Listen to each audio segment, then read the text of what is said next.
is the soundtrack of our lives. Streaming live. Commercial-free internet radio.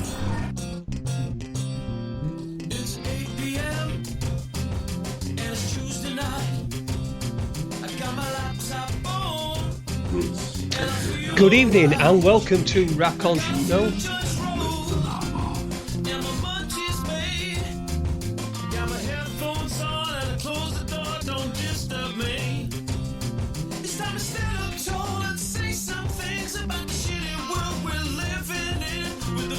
Raconteurs News. To Raconteurs. To Raconteurs. To Raconteurs News. Raconteurs News. Raconteurs News. Raconteurs News. Raconteurs News. Oh yeah.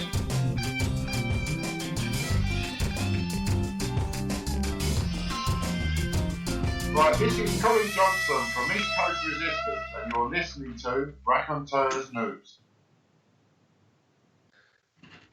Good evening and welcome to Raconteurs News. It is Tuesday, the 11th of July, 2017, and it's a really, really horrible, pissy down day here in Sheffield in the United Kingdom. I don't know where you are, but I really hope you're getting a lot better weather than we are today.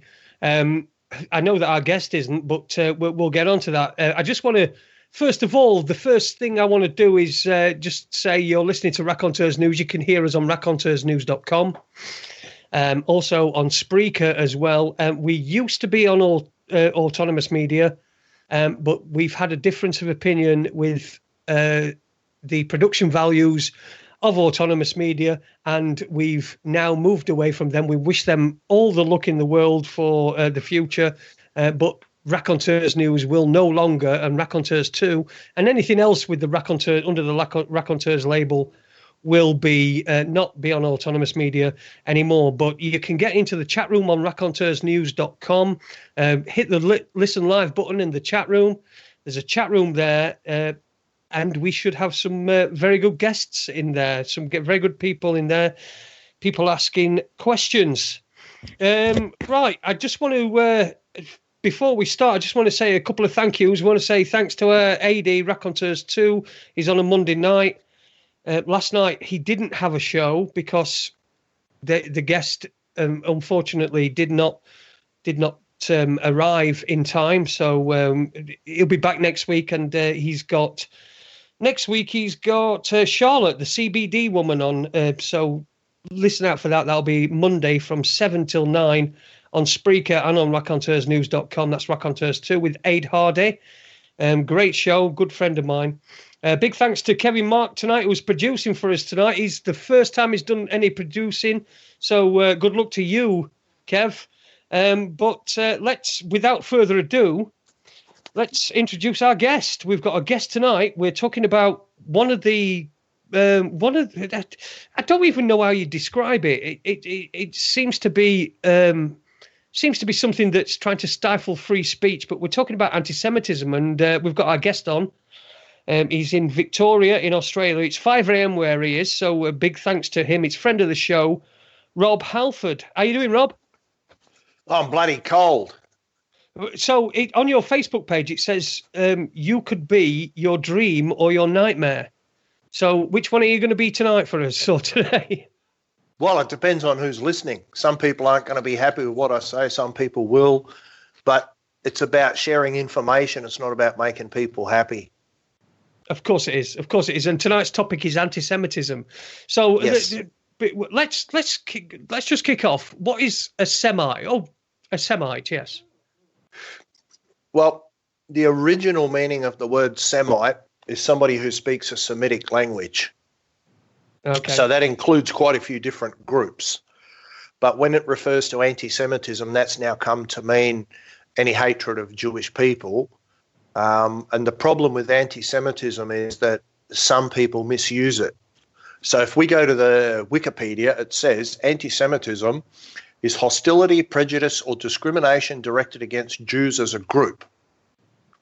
A person who holds such positions is called an anti-Semite. Now, the problem we have is some people will use it as a political tool to shut you up. Prejudice or discrimination directed against, for example, Jews as a friend of mine shared something on Facebook last night, and it was a meme saying along the lines of everything in the world can be connected to these two guys. One was Soros and one was Rothschild, and a lot of her Jewish friends and some of mine as well jumped in saying it's anti-Semitic, and I said it's not. And they kept carrying on, some of them. And I said to them, it is not anti-Semitic. At no stage does it now mention Jews. So they said, oh, yes, but it's this and this. And it's like, well, no, it's not anti-Semitic. It does not say they're assholes because they're Jewish. It insinuates they're assholes because of things they're up to. Now, there are no groups on this planet that are above criticism, but it's how you do it, right? So if you said, for example, oh, yeah, George Soros, he's an asshole, he's done X, that's not anti-Semitic. If you turn around and you said, oh, that Jew, George Soros, that would be anti-Semitic. It's singling them out for something that's totally irrelevant to what it is that you're trying to criticize. Yeah. The problem, as I said, the problem that we have is there are some people who will use this as a tool to shut you up. They want to be above criticism. They'll pull the anti-Semitism card. And people don't like me saying that. And I'm like, well, I just checked my diary before and I could not see any references into it where I give a fuck what you like. So if you don't like me saying about pulling the anti-Semite card, don't fucking pull it when you're not meant to. And what irritates me about people pulling this card out when they shouldn't be, there really are Jew haters out there. For real. Of course there are. So you pull this card out and you go, hey, Jason, you've got a fucking Sheffield Wednesday shirt on. You're an anti-Semite. What you're doing, most of us know the story of the little boy who cried wolf, right? When an actual genuine Jew hater comes along, nobody's going to listen to you because you've been pulling the damn card too much. And there are real ones the boy that out. cried wolf, isn't it? It's that sort of situation. Yes. It's that sort of scenario. I just want to get back to what you said about, and I know I'm stuttering and stumbling along my way along these 2 hours, and I probably will be like I have done every other show. But I thought that I was under the impression, and I'm well happy to be proved wrong, but I thought that the word Semite came from somebody who was from that region. No, it's actually about the ones who speak that language. That's the original meaning. Okay. Which languages are those? The Semitic ones, such as Arabic, Aramaic, Hebrew, Assyrian, those types of languages. But there'd be a lot of people that would be surprised that Arabic is a Semitic language. Only people who aren't familiar. I mean, Arabic and Hebrew are very, very close languages. Some of the letters have the same name. For example, the letter A is Aleph. And some of the words are very, very similar, like the word for king in Hebrew is melech. And in Arabic, it's Malik. You know, and a lot of the words are very, very close. So only people who are not familiar with these languages would think, oh, how is that Semitic? But that's it. They're very, very close languages. And, you know, it's just, it's taken on a different meaning as a lot of words go through a metamorphosis. So now anti-Semitic doesn't refer to somebody being against people who are speakers of this language. It's only about Jewish people. So it's been recategorized in the public's consciousness. Yes. Right.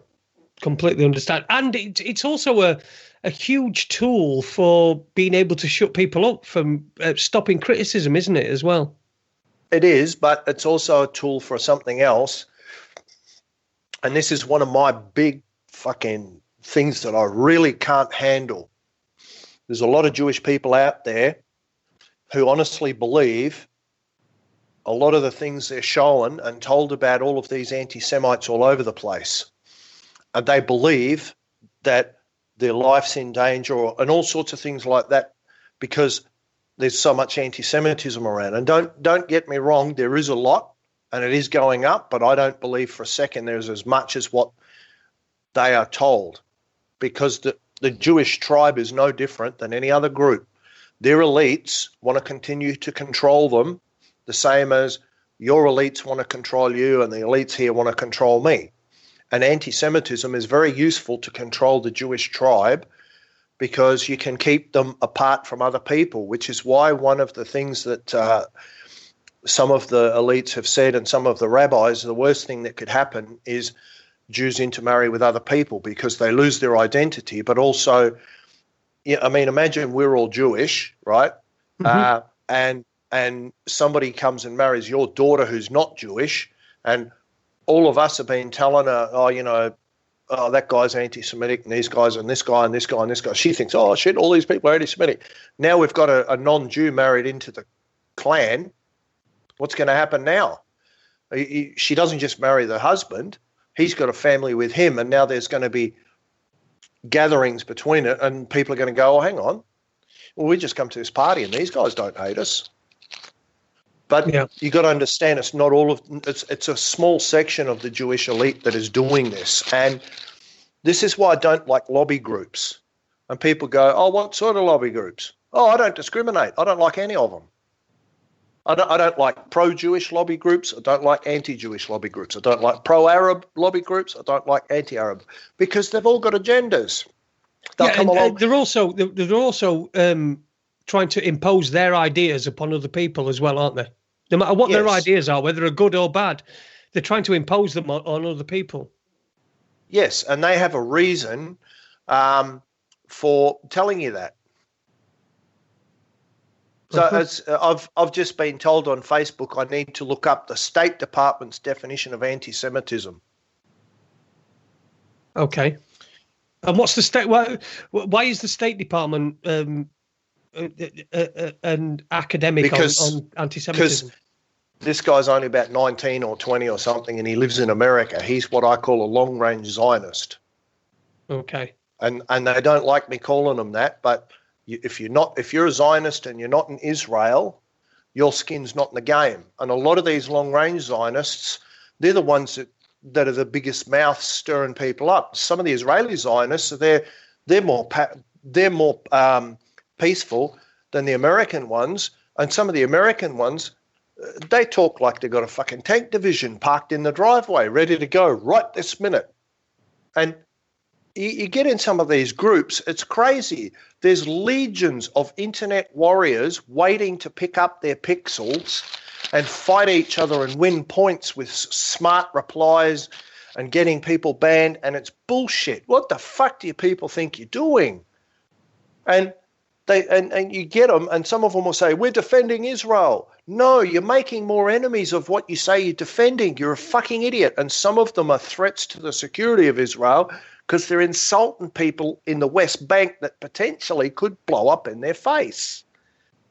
I've never seen someone defend something that they say they're defending by insulting people and getting them banned and being smart Alex. Usually, if you're trying to defend something, you wouldn't be trying to piss everybody off around you. And they obviously forgot the old Jewish proverb, the best way to defeat an enemy is to make him a friend. It's not to say that the Arabs or the Palestinians aren't doing the same thing, but some of the worst are not even Arabs and Jews. It's foreigners who have picked one side and they wade in, and they're pro-Palestinian or they're pro-Israeli, and they wade in and they just go berserk, and it's like, holy shit, man. Some of the things that these people say, they should be banned from the fucking universe, not just Facebook. You look at it and you go, that's real good. How to win friends and influence people. Let's call them filthy names and insult them. And it's like, whoa, what the hell are you doing? So you'll see a lot of people trying to shut you down with this anti-Semite thing. Doesn't work on me. Now, I've got friends listening into this, and they already know what I'm going to talk about. And some of them are Jewish guys and women, and I said to them, this is what I'm going to say. And they go, holy shit, yeah, okay, go for it. Yeah, but right? This is not an anti-Jewish thing. This is just this is no. But there's going to be an element that think it is. I haven't got to the other side of this yet, but see, I've got to tell people, why is it that I want to talk about anti-Semitism and what do I know about it? Because I'm not Jewish, you know.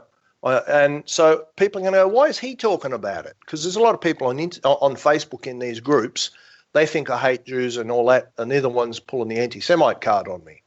So they got to know I was an anti-Semite, a Jew hater, for much of my life. Okay. That's how I know what anti-Semitism is.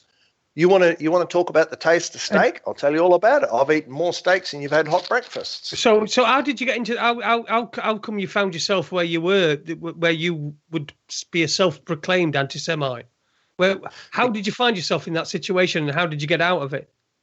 Because I was a National Socialist for most of my life, which the listeners are going, what the fuck's a National Socialist? You'd call it a Nazi. Mm-hmm. I was a National Socialist most of my life. And it's not that common. There are people out there who are National Socialists who don't hate Jews. I know people, but I did. And I've had friends who said straight up, this isn't about hating Jews. I won't name them because they said that to me in private. So it's a case of I did hate Jews. And so I understand the concept of anti-Semitism very well, but not from the angle that the Jewish people understand it from. I understand it from the guy that was throwing rocks at you, in a metaphor, not literally. And I won't describe the process of letting go of all of the hatred because it's an involved story and it involves a fair bit. It's lengthy. So the one thing I'll say is that when I released my hatred, I felt an energy shift, and it literally was like a weight lifting from my shoulders, not metaphorically, literally. Okay. Right? So I felt a literal weight lift from my shoulders. And since that, I've never hated people because of some random statistic. Oh, they're Jewish, they're blonde, they support Sheffield Wednesday or whatever, you know. So Arsenal supporters and Chelsea supporters, that's a different story, but we're allowed to hate them. Where were all those Chelsea supporters when Ken Bates was running it on £5? But anyway, that's another story. So I gave up on all of that. To be fair to Chelsea supporters, I've got to be fair to Chelsea supporters. They were there.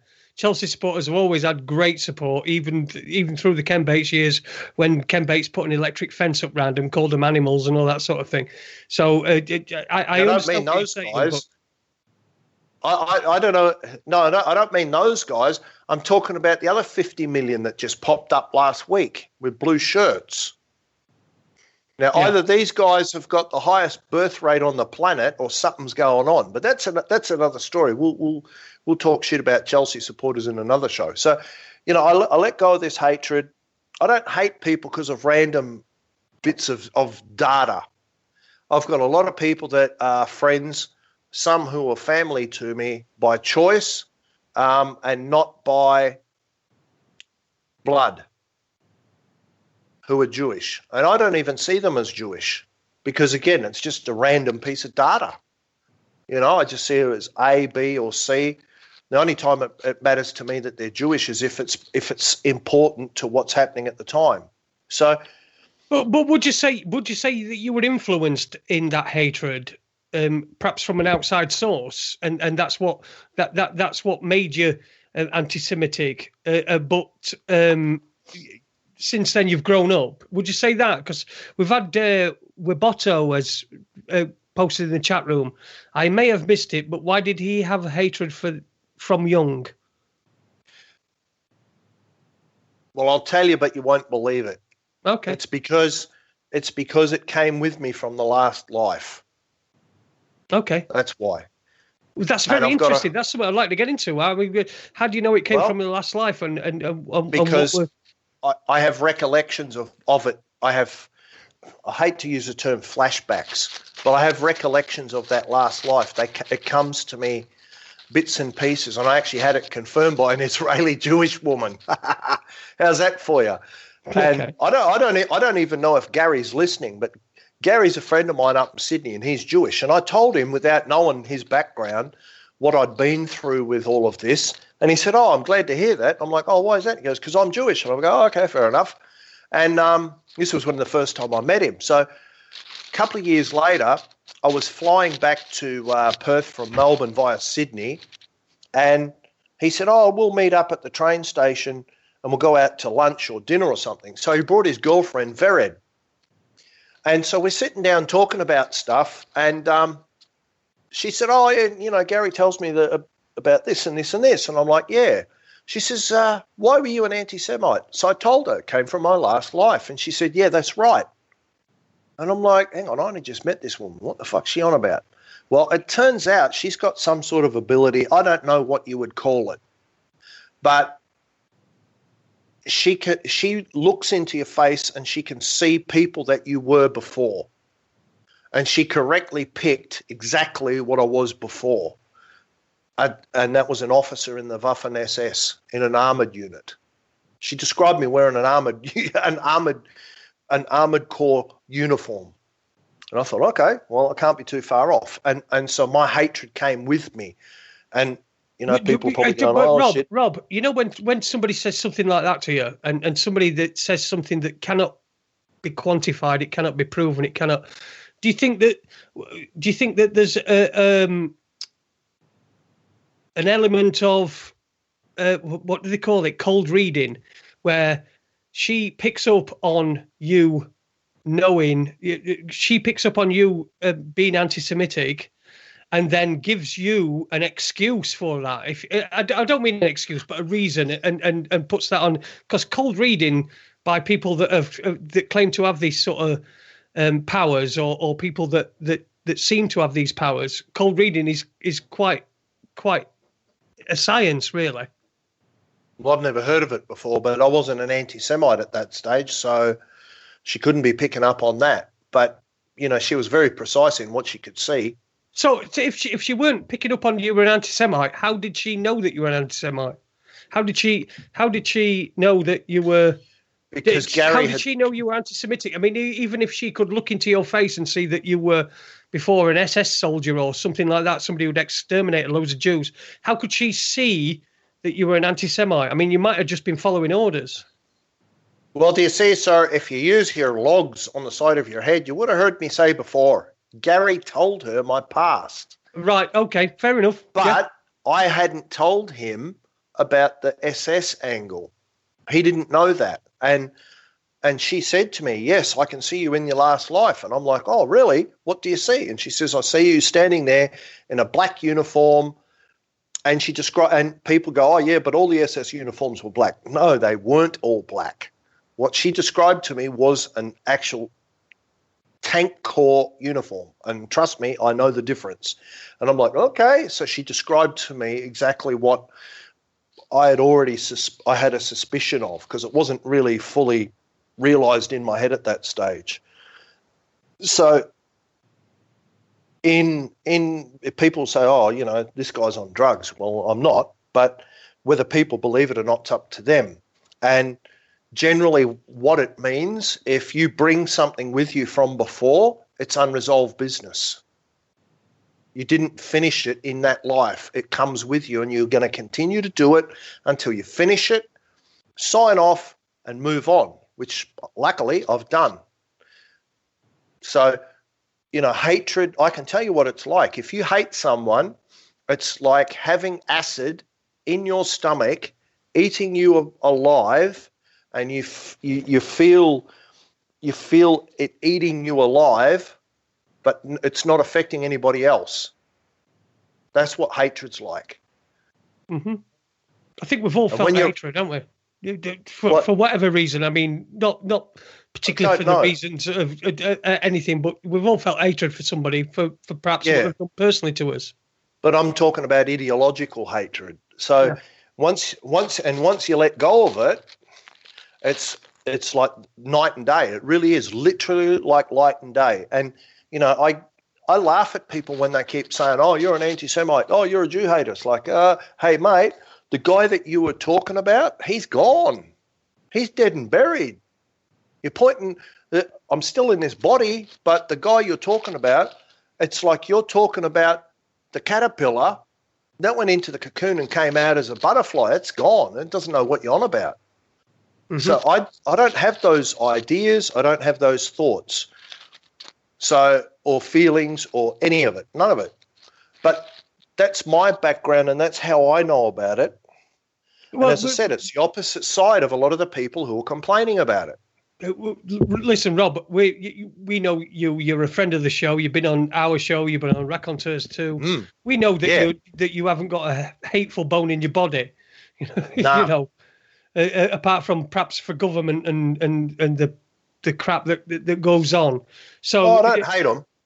I'm angry about some of the stuff they do, but on the same token, I'm also not angry because they perform a function. But that's probably another show we can do. I can tell you about that as well. But I don't hate any group, and it's just there's a lot of different words out there that people just use them, and it's almost like a throwaway word. Zionist or Zionism. There's one. And, people go, oh, I hate Zionists. Well, that's real smart. So you ask them what a Zionist is, and they pick a small section of it and then treat it like it's the whole damn thing. So what I would want to say to people is you've got to understand something about the Jewish tribe. If you wanted to find one group on this planet, the most diverse in ideas, that's it. If you believe the Jewish tribe is like Ayers Rock, it's one huge, great, big monolith and they're all the same, you're barking up the wrong tree. They're not like that. And there's an old proverb about it. 2 Jews means there's 3 opinions. And there's nothing they love more than to sit around and hash out ideas. And they are not a monolith. And Zionism, I invented my own metaphor. I always say Zionism is like ice cream.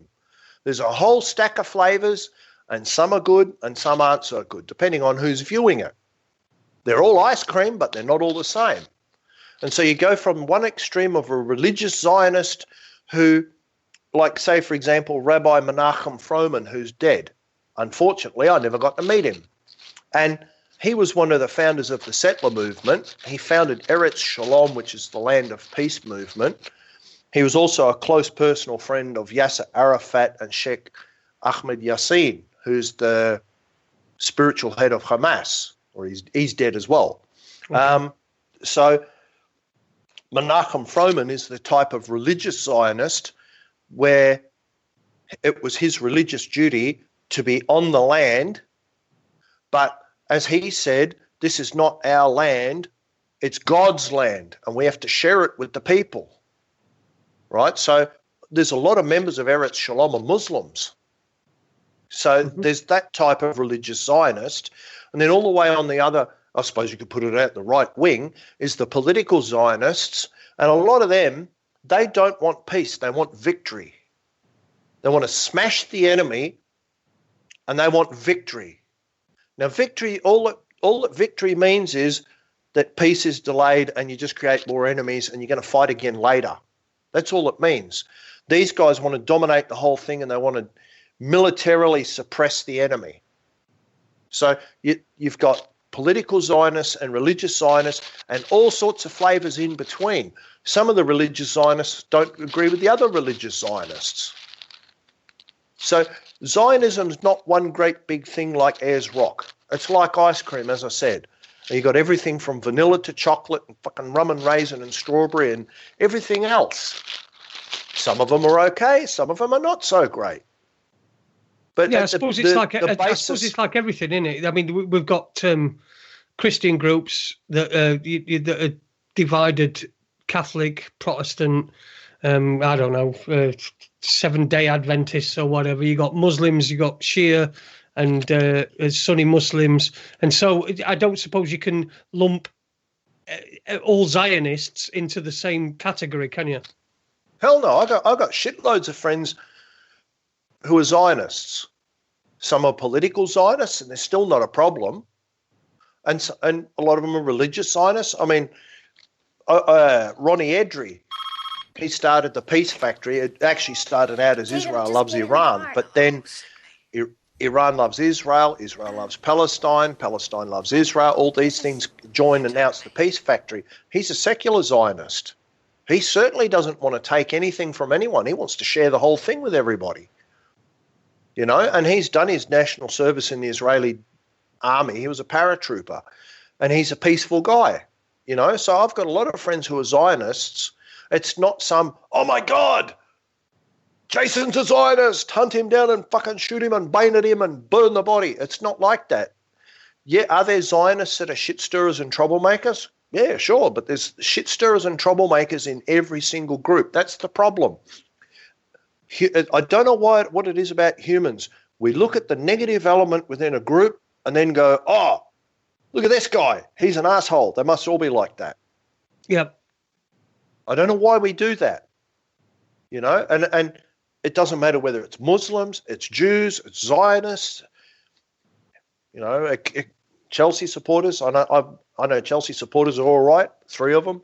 So there's all sorts of, the human psyche's got funny ways of behaving. And so there's a lot of things that people believe about Jews. It's just crazy stuff. You know, people say, oh, they're not a race. That's true. They're not a religion. That's true. They're a tribe, right? Why are they a tribe? Because there's different racial groups within the Jewish tribe. You can be a Jewish atheist, a religious Jew, a Buddhist Jew. So they're obviously not just a religion. So the only thing you can call them is a tribe, and that is what a lot of them call themselves, the tribe. And I don't see it as a big deal. It's not an easy thing for a lot of people to understand the religion, but I'm lucky because I've got access to a couple of rabbis, and one of them is a Reform rabbi, and he's very open-minded, and he's taught me quite a lot. And he's up there in the San Francisco Bay Area. So you look at it and you go, oh, what the hell is this? But then when someone says to you, oh, no, it's not like this, it's this, oh, okay, a lot of it will make sense then.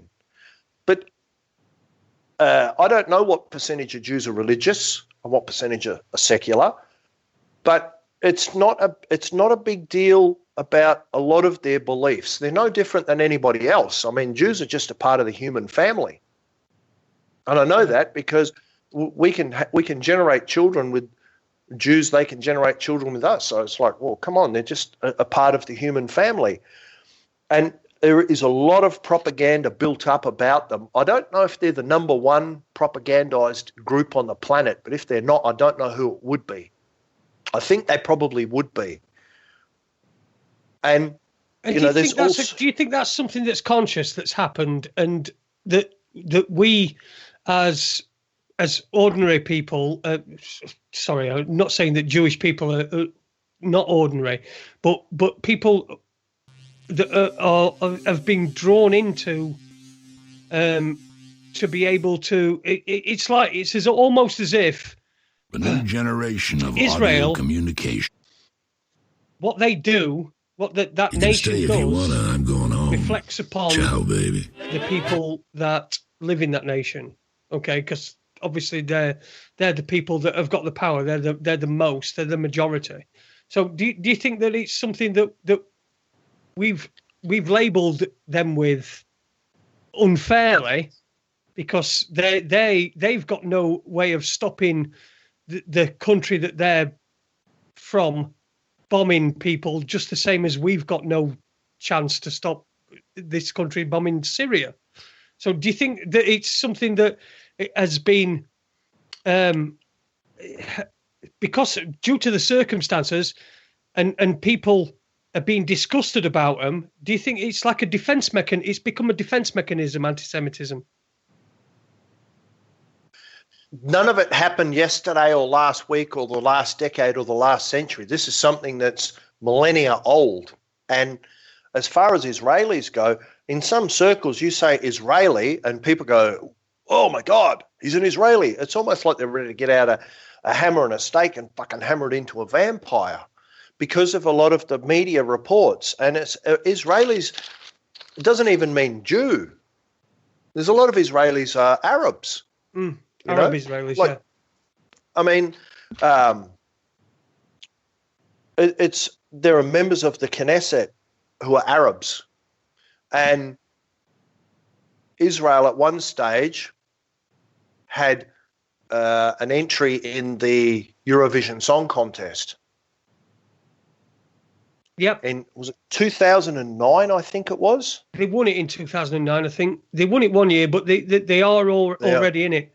And of course, Israel, when it comes to football and things like that, they always do the World Cup qualifying in Europe, even though they're not in Europe, simply because nobody around them will play with them. That's probably to protect them more than anything else, because they don't want an Israeli team going someplace and then getting murdered, which is highly likely in some areas. They actually probably would be attacked and killed. Mm-hmm. But I can't. 2009, the entry in the Eurovision Song Contest for Israel was somebody we're going to hear from tonight, Noah, and the other one singing with her, someone I like a lot, Mira Awad, who's an Israeli Arab. So, there's a lot of Arabs in Israel who say, yeah, we're Israeli Arabs, and it's not a big deal to them. So when people go, oh, Israeli, it's no different than Jew. It's like, well, what the hell does that mean? Israeli or Jew, what the hell does that mean? They're not some huge, great big edifice, And thank you very much, Eden. Toda. One of my friends likes it so far. And so it's just, we've got to get past this human condition where we're ready to paint them all fucking grey. Oh, look, Jews, paint them grey. And I can guarantee the majority of people who hate Jews didn't meet any. Same as the majority of people who hate Muslims didn't meet any of them. And it's just, usually the hatred comes from not knowing them and having some sort of an anxiety or a misapprehension or something about them and reading stupid shit on the internet. Like back in my day, there was no internet. You used to get newspapers, and I suppose you could call them patriot newspapers, and books and stuff, and you'd read it and it'd say, oh yeah, the Jews are going to fucking take the world over and they own banking and all that, which we're going to discuss some of that. And people go, oh yeah. And the problem with a lot of the propaganda, not just about Jews, but Muslims and other people, there's always an element of truth in it. Is it 1%, 2%, 10%? I don't know, but it's like pulling apart a fucking apricot to get to the core, and there's a kernel of truth in there, but then you've got all of this other stuff surrounding it, So I think the Jews would have to be the number one group on the planet who have had all these things said about them. And as I said, it's not yesterday or last week or last month, last year, not even fucking last millennia, and people believe all these strange things. And I see them popping up all the time on Facebook, and some of it's just crazy stuff.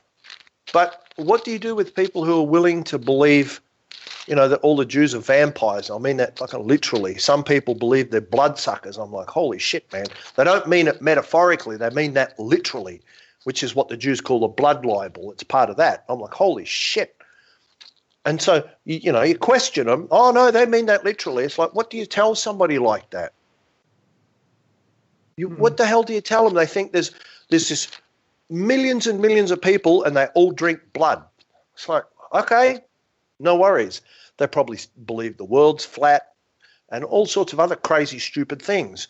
But, it's a case of there's so many things that are said about them that have got a basis, and the majority of it is then misinterpreted. They're the chosen race.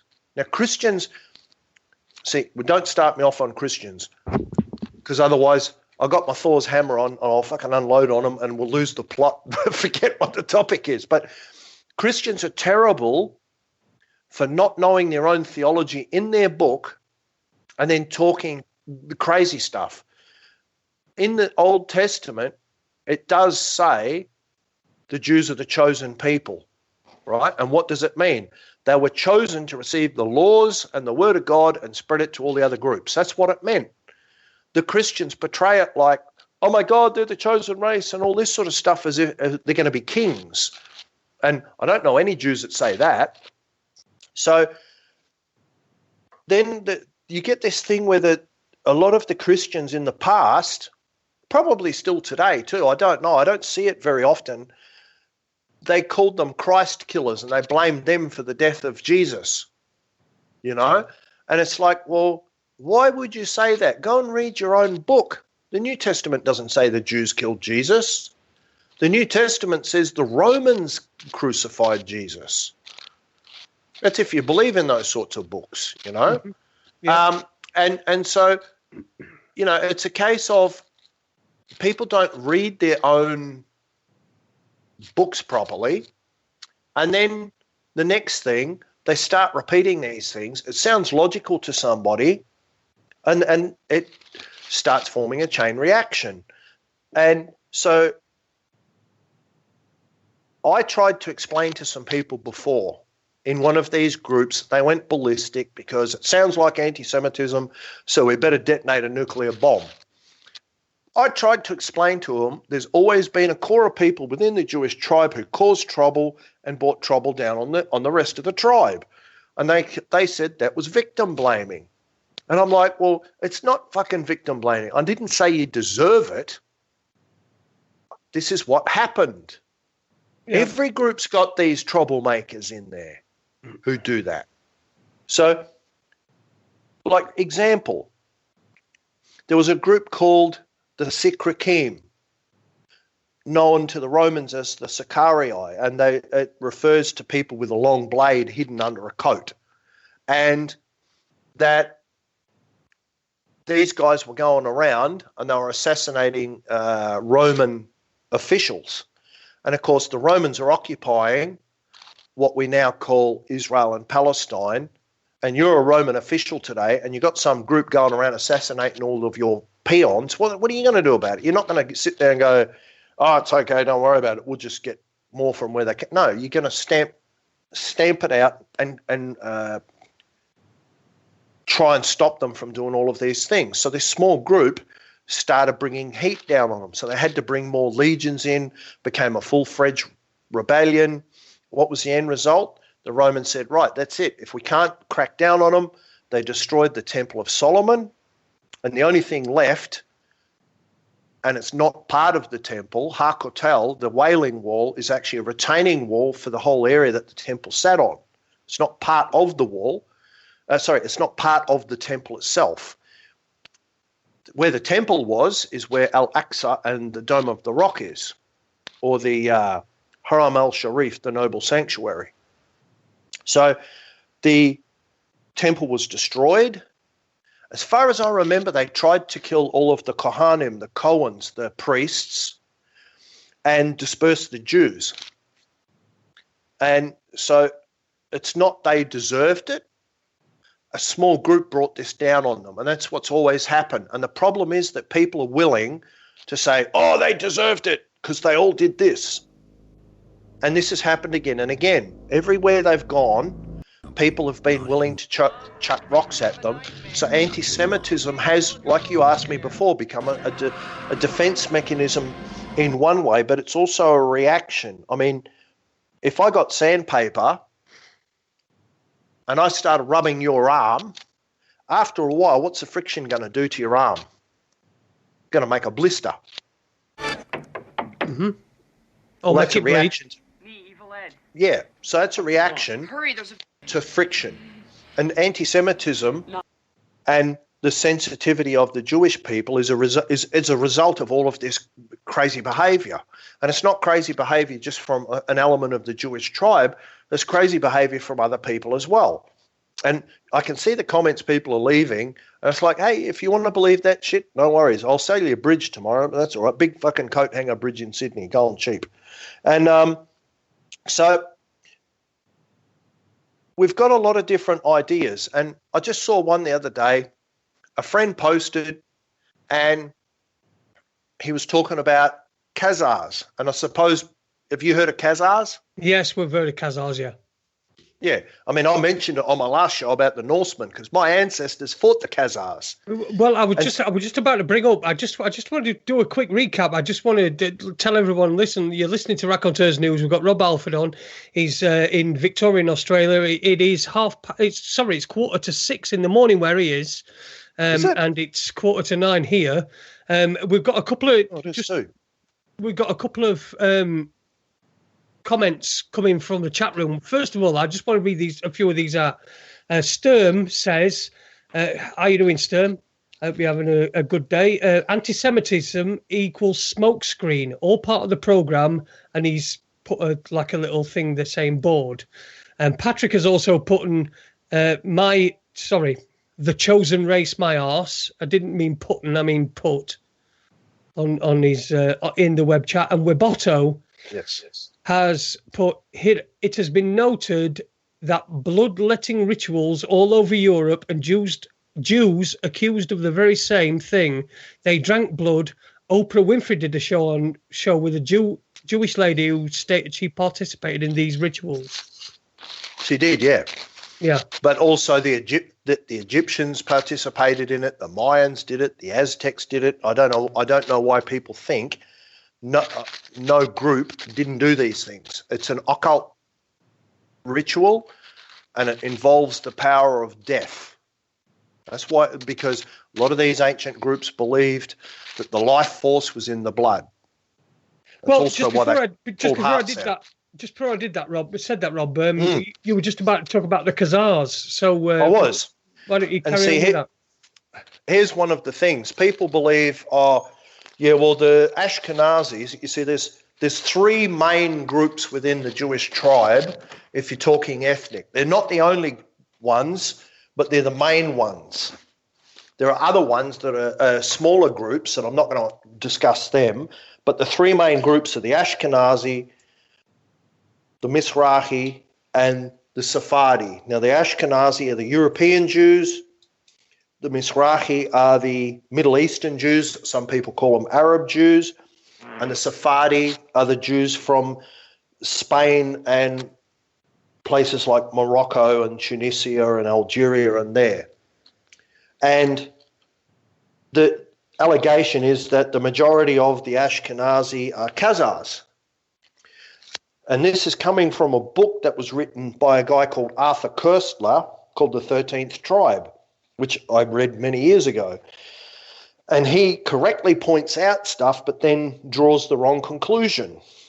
That in the year 740, Sephardic rabbis from Spain went to the area of Khazaria, which is today north of the Caucasus. It's in Russia, and its eastern border was the Caspian Sea. So the rabbis went there and they were going to convert some of the Khazars to Judaism. And it was a very interesting process because it wasn't just Jews that went. The original deal was the Khazars were sitting on the Silk Road and they realized they were animist. They could not remain the way they were because they had the Kievan Rus to their west. That was the kingdom that my ancestors were ruling. And for some reason, they decided to be Christians, but that's all right. I won't hold that against them. They had Jews all around the place, and they had Muslims to the southeast. So they realized they're going to have to pick a religion, and they asked representatives from all three to come to them. And I don't know if it was the Kagan or the Kagan-Beck, because they had a dual monarchy. They had a Kagan who was in charge of the spiritual affairs, and a Kagan-Beck who was the ruler of the rest of the empire, like the military and the government, much like the Catholic Church, where you got the Pope and the Holy Roman Emperor. So the question was, okay, Jason, why should we convert to your religion? And they asked this of all three, and they went, look, and they gave them the reasons. But then they came up with a very, very, very cunning question. Guess what the second one was? If we don't pick yours, which one would you suggest? So the Muslims suggested Judaism, and the Christians suggested Judaism. So you've got the Jews vote in Judaism, and then the second one was the Muslims saying Judaism and the Christians. So they went with Judaism, but it was not the whole tribe. It was the nobility, which is not a very big section of the Khazar Empire. The rest remain animists. So when people say, oh yes, Khazars, they converted to Judaism, they did, but not the whole lot. There's no evidence the entire tribe of Khazars converted to being Jews. The nobility did, because the way they wrote things changed. They went from writing in whatever way they did, they started using Hebrew characters and stuff and adopting Jewish symbols, but it was only the nobility. And so people say, oh, all of the European Jews are Khazars. And yet the European Jews were already in Europe before 740 AD. So that doesn't even tie up, you know. So are these Semitic Jews? I mean, are these Semitic Jews? And if they're Semitic Jews, how come they, if they're from that part of the region, how come they're all white? I don't know what the answer to your question is about why they're white, other than to say that they've intermarried with other people. But all of the Jews are Semitic in that they're speaking a Semitic language, and they all have a basis from the one group. They all are descended from the one group, unless they're converts or something else. And it's the Mizrahim, they're from places like Yemen, Saudi Arabia, Iraq, Iran, all those sorts of places. And a lot of them, if you put them next to an Arab, you wouldn't be able to tell the difference. And then the Sephardim, they can also look white. I mean, I've got a friend, she's actually in New York at the moment, Francoise Atlan, and she's French-born. She lives in Marrakesh in Morocco. She's doing a Sephardic music festival in New York in the next week or something. So those are the three main groups, but there's others. There's the Ethiopian Jews, who are some of the oldest, one of the oldest Jewish groups in the world. They're also one of the oldest Christian groups. Are they white? It's Ethiopians, not usually. No, that's what I figured. You see, this is you know what you know where I'm coming from, don't you? If someone, not yet. From what I gathered, and from what my understanding of it was, and listen, I'll bow to your superior knowledge because I'm not an expert on this. But well, hang on, I don't claim to be an expert on anything. So. You know a lot more than I do. Okay. So, but a Semite is somebody from that particular region rather than a language. So if someone's from that particular region, then I would imagine that they would have a darker skin, which is where we get these people that claim that Khazars, that most Jews living in Israel are Khazars. That's part of what they're claiming. That's why I'm bringing this up, because they're saying, oh, those Ashkenazim, they're all Khazars. But as I'm pointing out, before the Khazar elites, their nobility converted, they're already what we know as Ashkenazim in Europe already at 740 AD. So is there a Khazar element within the Ashkenazim? Sure there is. But it's only a very small percentage. And see, I'm not Jewish. I can't go saying he's a Jew and he's not a Jew. That's not my right. That's for them to decide. But we know that a very small percentage in this society that we've got today, in the world society that we've got today, a very small percentage can control a whole lot of people. Well, the elites do control. They control every tribe on the planet.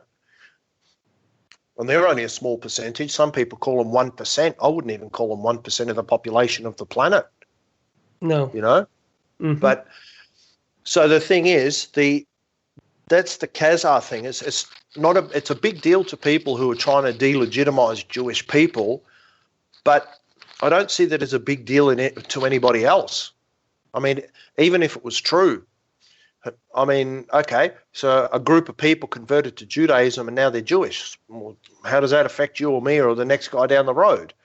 Well, I saw something a TV program. I can't remember when it was. It was a long, long time ago.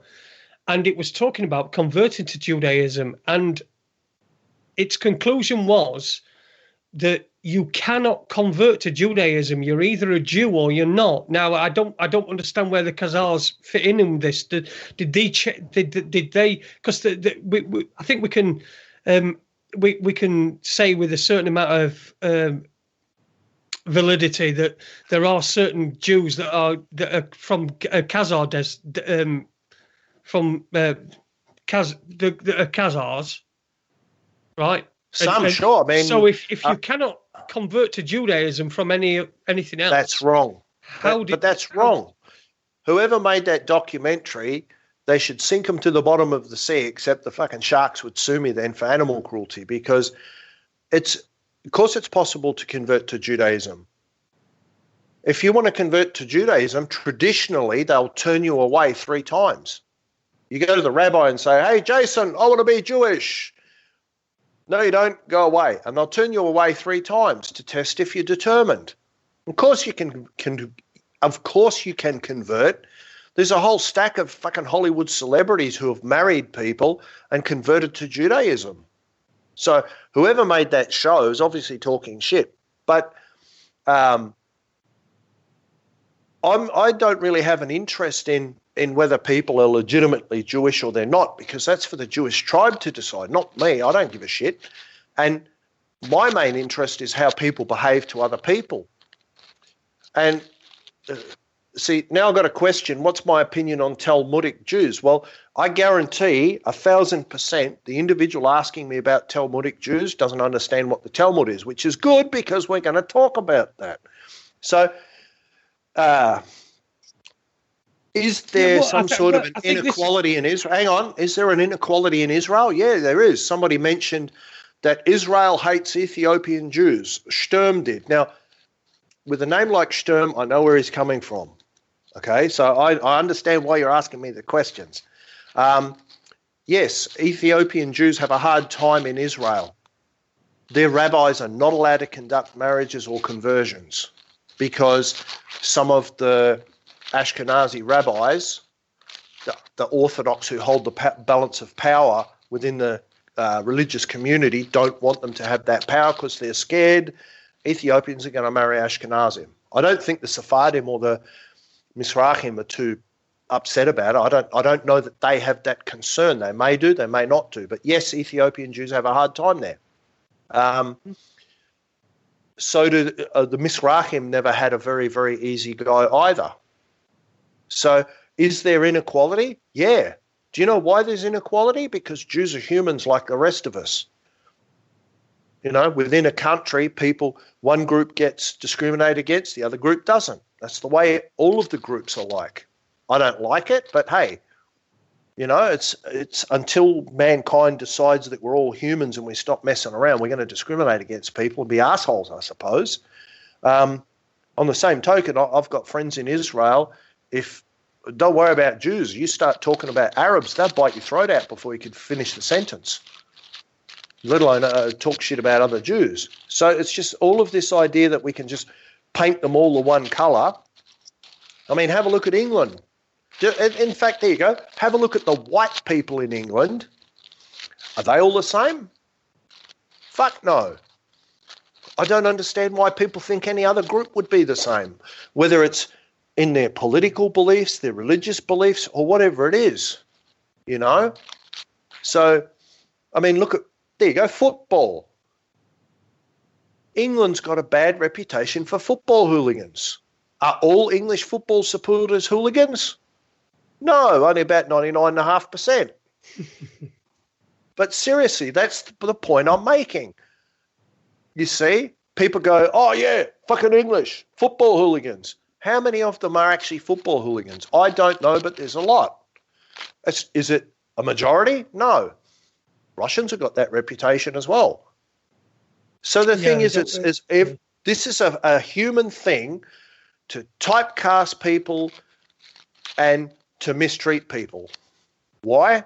I don't know. I'm not a psychologist or a sociologist or fucking anything-ologist. I could have been a proctologist once, but I stopped dealing with assholes. I just use hand grenades now. So And some of the comments actually show you what I'm talking about, all of the myths and everything that have come up around the Jewish tribe. Now, how long have we got till the break? Well, we're just about there, I think, Rob. I think I'm just about to burst in and take us on to our break. All right, well, let's go to the break, and then we'll continue after the break. How's that sound? Well, we can continue after break, or we can not continue, but I think we should continue. We got Rob Halford on the line, everybody. It's raconteursnews.com. It's Rob Halford is calling us from Victoria in Australia, where it is now 6 a.m. So you've got to applaud his dedication to his cause. It's your dream or your nightmare. It's Rob Halford. Don't applaud me. Don't applaud me. Just tell God to turn the damn sun back on. It's freezing here, bastard.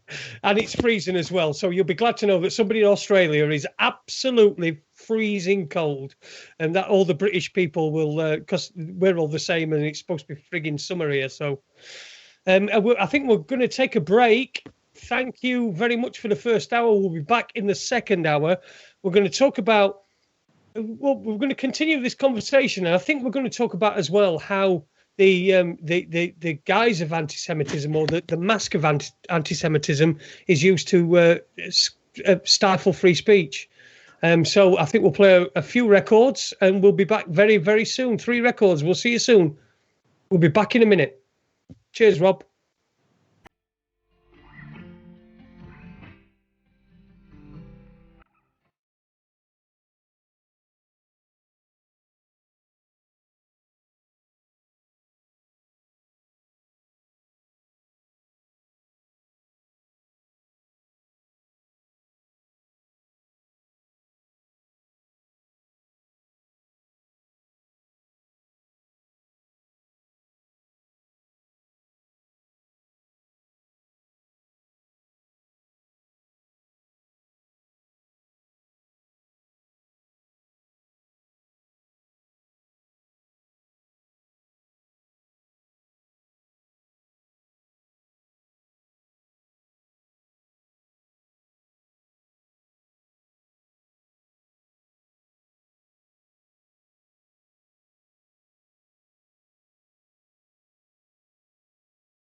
Hi, this is Lisa Tanner, and you're listening to Raconteurs News. And welcome back to Raconteurs News this Tuesday evening. It's the 11th of July. I've had to look down at my pad. I'm not reading this, honestly.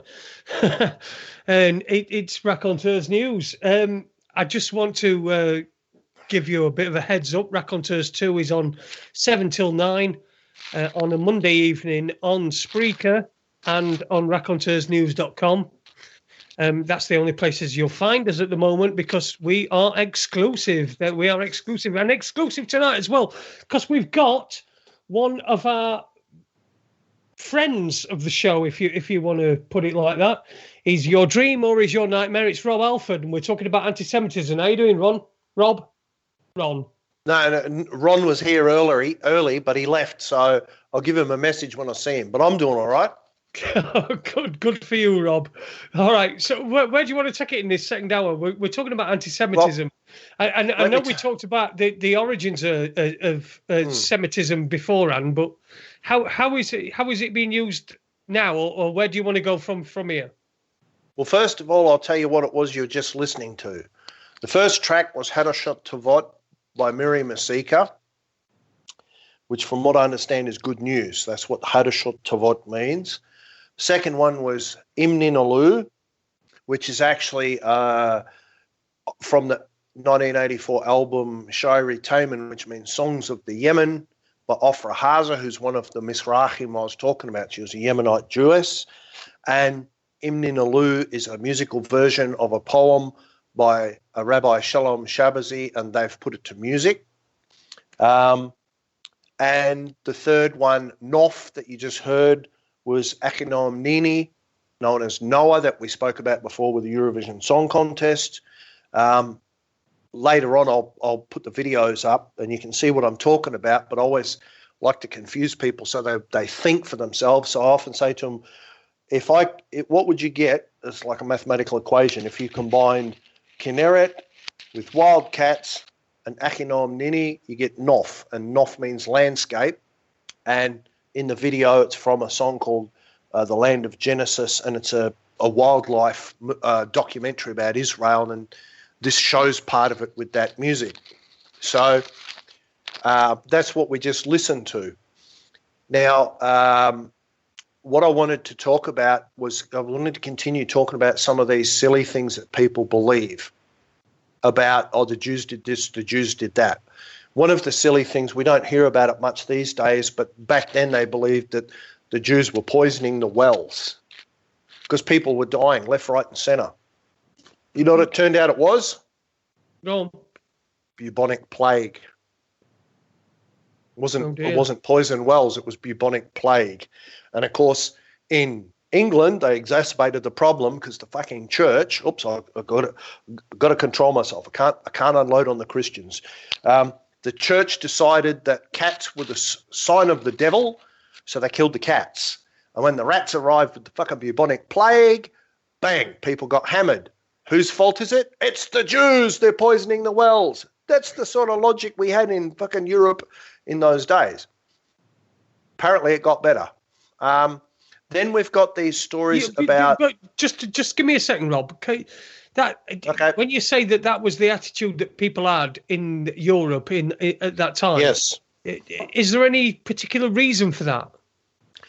Because you've got to understand the average peasant, the average individual in Europe up until the industrial era was illiterate, which is an interesting point. Okay. Let me elaborate on this. The Christian world and the Jewish world were exactly opposite. Because in the Christian world, the church said, Jason, don't worry about it. You don't need to be able to read and write. We'll tell you everything. In the Jewish world, they were encouraged to study and understand things for themselves, which is why the Jews do very well at law now, because their entire way of thinking and studying, they are looking for the grey, not the black or the white. They look for the grey, and they want to understand it. But up until the 1600s, in the Christian world, people were illiterate, except for the nobility and the church. That was it. That was the only people. So you could have told them, yes, it says here on every Friday you've got to give us all your money in the Bible. They wouldn't have a clue. So when you got illiterate, uneducated people and there's a problem, who do you always blame? The strangers. Who's the strangers? The Jews. They were the ones that were copping the blame for a lot of these things. And they were yes, they're poisoning all the wells. It's like, oh, okay, no worries. What are they drinking? Don't Jews drink water, you know? It's some of it's stupid stuff. So the other one is the Protocols of Zion, which most people have heard of. Now, I believe the Protocols of Zion are genuine, but they're fake. Now, how can you have them both ways?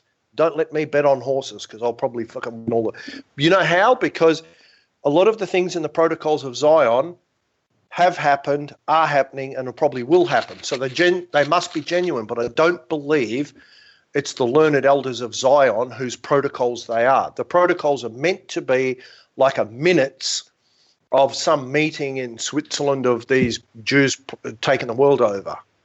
I don't believe that's the case. I do believe that they are the minutes of a group planning it, but you see, the Jewish tribe have always been a convenient scapegoat. They killed Jesus. They poisoned the wells. We haven't got to the banking one yet, but we're getting there, so don't panic, people. Banking's coming. And so I believe the protocols are genuine because things in it are happening. I don't believe it's the Protocols of Zion. However, there is another group called the Prairie de Sion.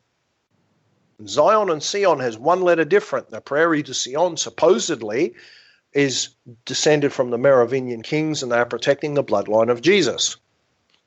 Now I'm physically threatening people. Hang on a sec. I've got to type in a witty comeback to some numbnut on the internet. Okay, you do that. So what happens is that the protocols are attributed to the Jews. A lot of things are attributed to the Jews. Oh, they've done this, they've done that. I believe that's genuine. I just don't think it's that group. Now, is there a group that is planning to take the world over? Yeah. Have they done it? Yeah. And we can see them. They're called the 1%. Are some of them Jewish? Yeah. Are all of them Jewish? No. So it's a case of the protocols I believe to be genuine. I just don't believe it's a Jewish thing. And so what did we get after that one? Causing wars, revolutions, and calamities. Right, okay. So are there Jews involved in revolutions? Yes, there is. Is it totally them? No, it's not. And here we get to this problem where, it's all of the Jews doing it because there are Jews out there doing things. We could say that all of the English are dirtbags because of all of the things that are being done under the English flag. And yet I know for a fact, because I know you guys, you don't agree with a lot of the stuff that's done. So you two and Aid, you proved that one wrong. You see, so it's just, yes, the Jews have done this and they're revolutionaries. Yes, they are. Are they all revolutionaries waiting to take you over? No, they're not. So that's a stupid thing. And that's where this meme came in the other night that my friend posted about Soros and Rothschild. Are they involved in dodgy shit? From what I understand, yes, they are. Are they involved in dodgy shit because they're Jewish? No, they're doing it because they're rich. And a lot of these rich people are greedy. I don't understand why it is that, this fucking huge fortune's not enough, but that's what they do. They get it, just want more and more and more and more. I don't know if it's like a conquest over women or military conquest. I don't understand it, but they're doing it because they're rich. They want to control the planet. Not all of them are Jews. And when we get to the banking, you'll see not all of them are Jewish either. And so what was the next one we were going to talk about? Usury and profiteering. Right, now this is one of the big ones. What we have to understand is that the Jews were not a welcome group in Europe at various times in history. Yep. In a lot of the countries, they were not allowed to practice a trade. So they were forced to get into tax collecting, rent collecting, and money lending. Some of the kings were told by the church, my old friends, that the sections of the Old Testament where a Jew's not allowed to lend another Jew money at interest applied to them. So if a Christian can't lend a Christian money at interest, how do you do it? Hey, hang on a sec. We'll get those guys. The Jews were actually forced into money lending so that the kings could still do it, because technically they're not doing it. If I give the money to you and you do it, I'm not doing it, am I? So they were forced to get into it, and the church threatened to excommunicate any Christian lending money in 1179. So if you needed money, you had to go to Jews. And of course, it wasn't their money that they were lending, because they were dirt poor and they were on the bottom of the society. Eventually, they started to get more power because they did make money. And some of them have become very affluent, and people know about the Rothschilds. But you see, here's the thing. Monopoly, the board game Monopoly? Yep. The big fat banker guy? That's JP Morgan. He's not Jewish. Rockefeller wasn't Jewish. They're from a Dutch family. So are some of the bankers Jews? Yes, they are. Are all of them? No, they're not. Now, I've been studying the situation with a lot of this for many, many years, and You know what I would tell you? The people who want to run the planet, if you can name them, that's not them. Are the Rothschilds affluent? They are. I would have said they were effluent, but that's another story. The ones that you can name are not the main people doing it. They're the front men. And the Jews have always been the front men for all this dodgy shit. That's not to say some of them are not involved in it. But they are, by and large, have been front men for other people. I was having a discussion. What you're saying is... Hang on. No, just wait a second. I was having a discussion with someone one day, and he said, "You're right. Check this out." And he gave me a name. So I Googled it. It was an Italian guy, and I can't remember the name. And this guy was about 45. He'd probably be about 55 by now. So he's about 50, 55. And I Googled this guy's name. Holy shit, man. He was an Italian bloodline family. He had fingers in every bloody pie going. And I thought, you're right, this is one of them. I'd never heard of him before, ever. Now, in London, you've got this vampire. Apparently they call her Elizabeth II. And do you know what their origins is? Yeah, German. No. They married into a German bloodline. They're actually from the house of Guelph, and they were forced to leave Italy in the 1400s after a banking war between the Guelphs and the Ghibellines. They were banksters, black nobility. They were Venetians. Italy again. You see? So Italy has got more power than people realise, but of course, because the Jews are the strangers and they killed Jesus, it's very easy to blame them for it. Now, what were you going to ask me before I had to cut you off and threaten you with bodily harm? Do you know, I can't remember. I was just going to come in and say that. Oh, that's what we're going to say. We're going to say, you know, you talk about this 1%, or it's not even 1% in your opinion, yes. And how they weren't all Jewish. But yes. Is there a disproportionate amount of Jews in that 1%, when compared to global, you know, how many Jews there are on the globe?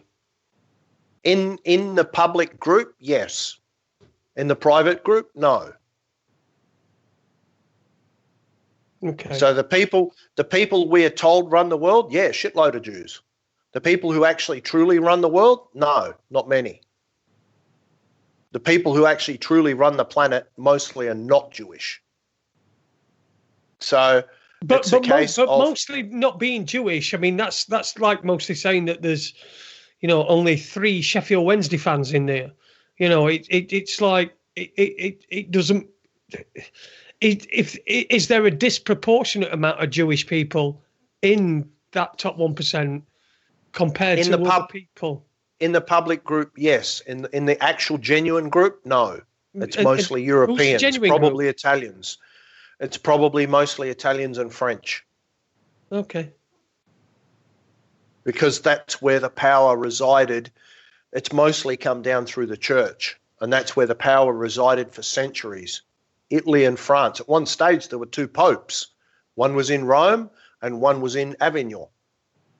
And that's where the power has been, France and Italy.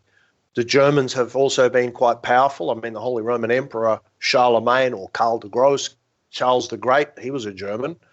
But Jews, not really, not particularly.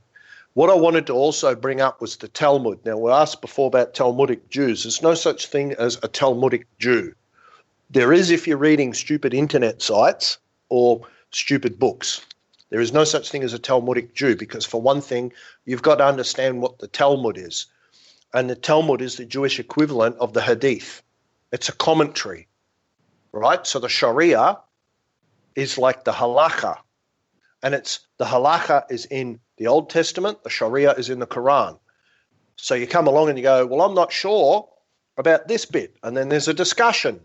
The Talmud is rabbis' opinions on things that were not specific enough in the Old Testament and some of the other books. Because unlike the Christians, the Jews do not have one book. They've got many books. They've got a lot of tradition and they understand it very well. Somehow the Christians know more about it than the Jews do, even though they've only got one book.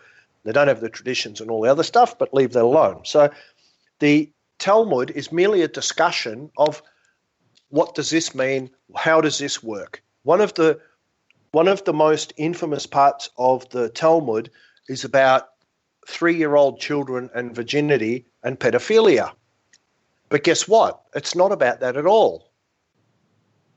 This is why context is very important. And someone who's in the legal industry and everything, I'm telling you, it does not matter what you are reading. If you don't have the context, I'll flog you in court. Because if you don't understand what it is you're saying, I'll pull it apart. And that's your job as a lawyer in a court, to pull these things apart. What is the wording? It says something along the lines of, let's see, if it talks about a 3-year-old girl, and it says if one is, and this is obviously paraphrased because it would be written in either Hebrew, actually I don't think it would be in Yiddish because the Talmud was written, it'd be in Hebrew. So it says about a 3-year-old girl and virginity, and it says if one was younger than this age, intercourse with her is like putting a finger in the eye. So what will happen is, while you're poking her in the eye, her eye will water, and when you stop, it will stop. So people go, oh, it's justifying pedophilia. But it's not. Do you know what it's actually about? It's about Jewish wedding laws. And a woman has to be a virgin when she's married. And the question was actually about if a child had been sexually abused and she was going to marry as an adult, is she still considered a virgin? Which is why they're saying about poking her in the eye, because if she's sexually abused, she's not at fault. So if she's not at fault and she didn't consent, her virginity must return to her. Even though physically it was taken away, it's not a sin on her. And that's what this section was about. And I've confirmed that with a few different rabbis. So it's some things do not look like what you think they look like, which is why it's important to understand what it is you're reading and the context. There's things in the Quran. People go, oh my God, the Quran says do this. It does, but it doesn't.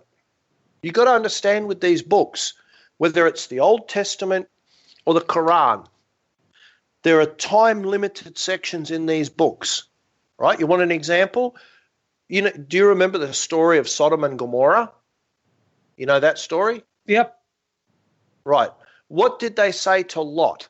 Get the fuck out of town, man. I'm going to nuke the place. I'm ringing Uncle Vlad. He's got airstrikes coming in. Get the fuck out. So he's walking away. And what did he tell him? Don't look back. What did Lot's wife do? She looked back, got turned to a pillar of salt.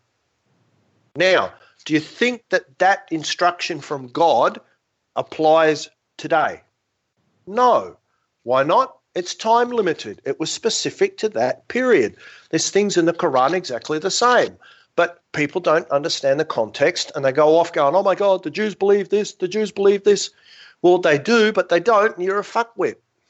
That's basically it. And same with the Quran. Oh my God, the Muslims believe this. Well, they do, but you're still a fuckwit because you don't understand what it is it's telling you.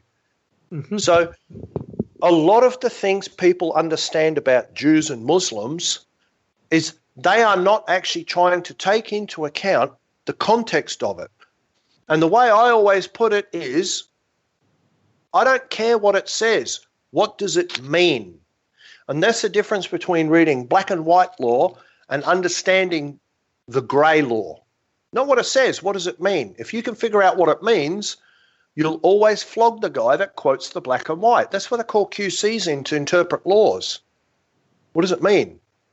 So a lot of these things, people sit there and they go, oh, I hate those Jews. Oh, really? Why is that? Oh, they're bastards. They do this and they do this and they do this. So you go and look into it and it's like, right. And I can tell by terminology exactly what people are asking me, like Talmudic Jews. There are very, very few Jews that do not use the Talmud in reference to their religious beliefs. The only group I think of is called Karaites. They're the only group I know of, and there could be more because, as I said, I'm not an expert on anything. In fact, I'm an expert on not being an expert. And they're the only group that do not use the Talmud because it's no different than the Hadith. That's all it is. And there's a lot of stuff quoted about the Jewish belief and the Islamic belief. When you actually go and research it, it either does not say that, and some of it doesn't even exist, and people quote it. So most of what is going on is fables. So my problem with this anti-Semitism thing, some of them are using it as a sword to attack people, to shut them down. But some of the Jewish elites are using it to control the tribe. How? Let's imagine you're the Jewish shepherd, and you know full well there's either no wolf or very few wolves out there. If the Jewish sheep ever twig, you're out of a job. So what are you going to do today? You better find a fucking wolf real quick or invent one. Now, I'm not saying there's no Jew hatred out there, because I can tell you there's a lot of it. I do not believe it's at the level that a lot of Jewish people believe. And I would suggest to all of the listeners, go onto YouTube and look for a documentary called Defamation by Yoav Shamir, an Israeli Jewish guy. It's all about anti-Semitism. Have a look what he's done, and it contains a lot of footage of him interacting with the Anti-Defamation League, the ADL. So I would be of the opinion that anti-Semitism is a double-edged sword. It's both a shield and a sword. It's a sword for some to shut non-Jewish people up, but it's also a shield to keep the Jewish tribe away from the rest of us. Because I think the percentage of the population of the planet that hates Jews is a stack smaller than what a lot of Jewish people believe. That's not to say that there's not people out there that want to kill them. I mean, I just saw an article the other day about an event in Paris where some woman was killed in her apartment. She's screaming and carrying on, and the police wouldn't go and rescue her. They were waiting for the riot squad or anti-terror squad. In the meantime, the nutcase killed her. And that was an anti-Jewish event. So there is violence against Jews out there. Yeah, of course there is. We know that. Rob, I don't believe we it's absolutely know that. But we're sort of getting into the last 20 minutes, and I really want to get into the other side of the coin and how anti-Semitism is used against people that are moderate, particularly like me or yourself. Well, you got to understand it's not just used against us, it's also used against Jews. Did you know they use anti-Semitism against other Jews? They call them self-hating Jews. Yeah, of course I can. Of course I can. Yeah, hang on a second.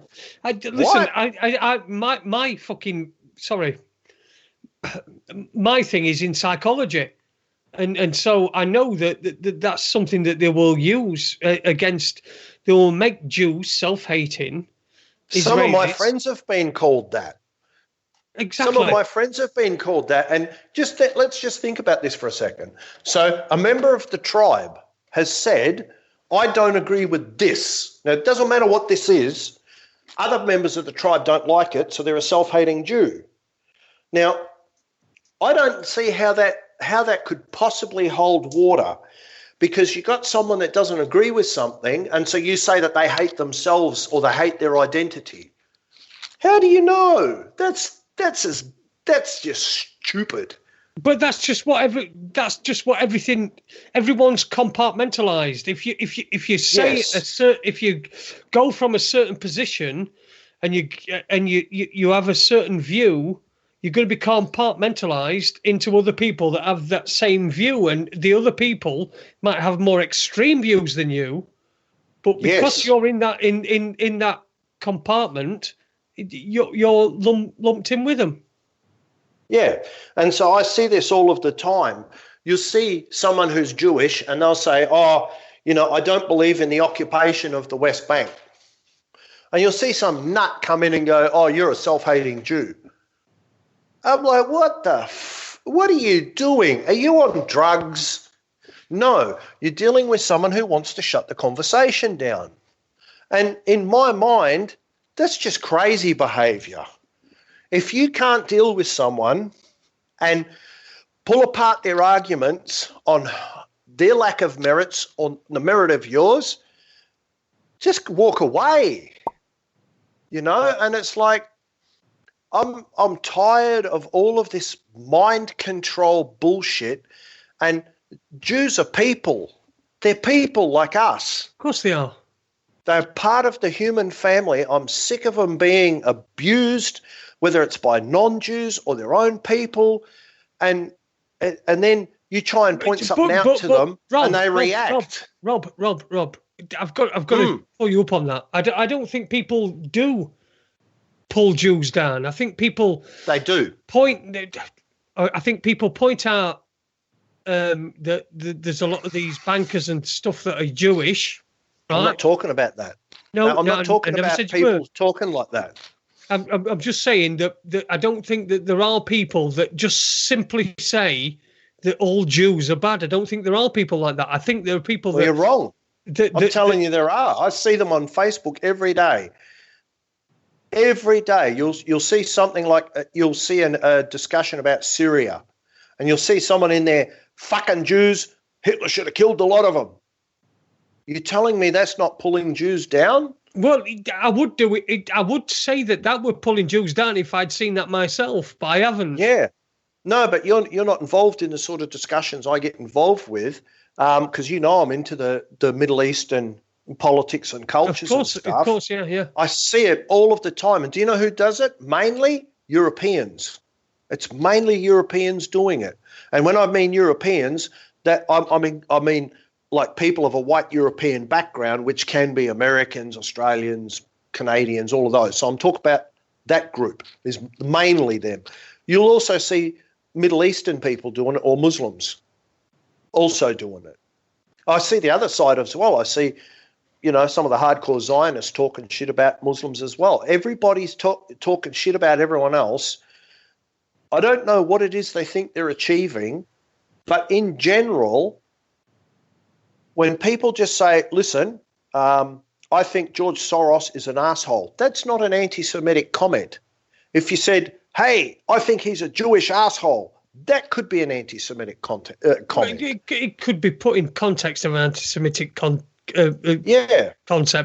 But, but we seem to have got this culture where it's okay to bash Muslims and to blame them for anything and everything that goes wrong in the world.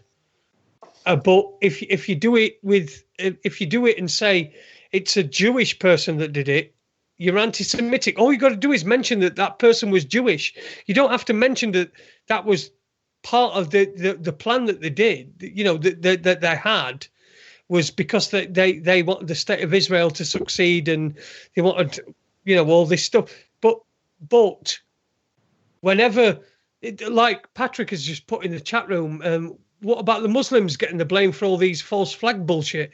And that's true. Sure. Muslims get far bigger bad press than Jews ever did.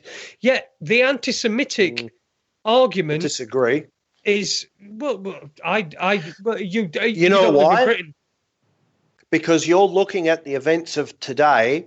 The Jews have got it for a long time. And what do you reckon they got in the 1930s? I actually saw a very interesting comment today where someone said, do you know, the Jews in the UK are lucky that it was a monarchy and that the king abdicated, because if they didn't, they probably would have copped it, because there's a lot of anti-Semitism in the UK. And I never thought of it like that. They could be right. But the Jews copped it before.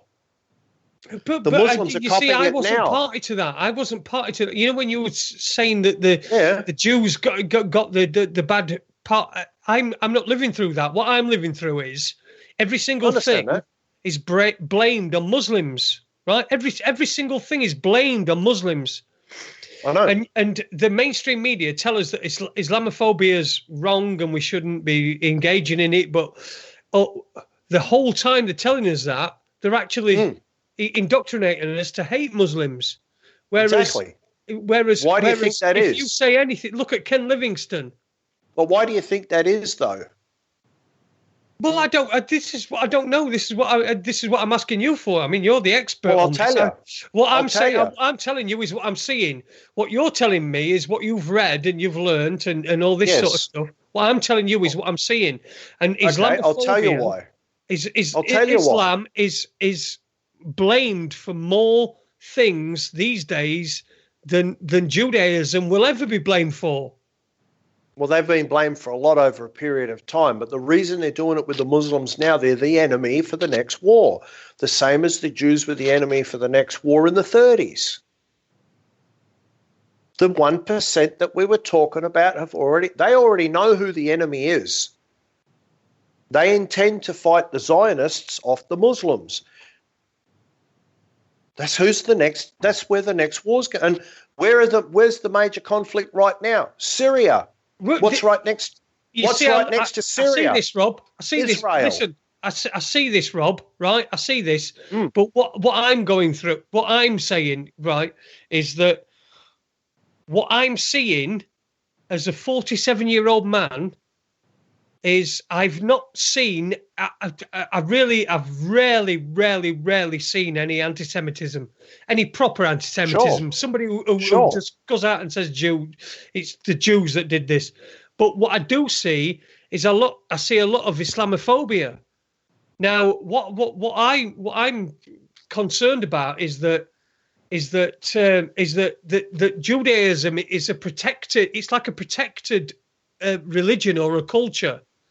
And that's not to demean anybody that practices it. It just seems that for a start, the meme that goes about on the internet, just look at, if you want to know who's in charge, just look at who you can't criticize.